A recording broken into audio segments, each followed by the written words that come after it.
আজকে আমরা যোগের নামতা শেখার কৌশল সম্পর্কে জানব।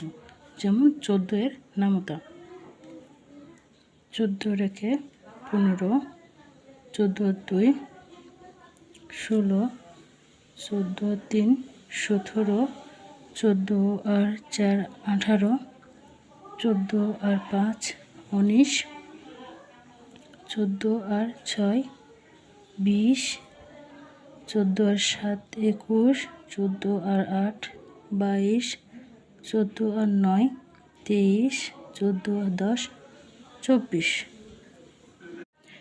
আজকে আমরা যোগের নামতা শেখার কৌশল সম্পর্কে জানব।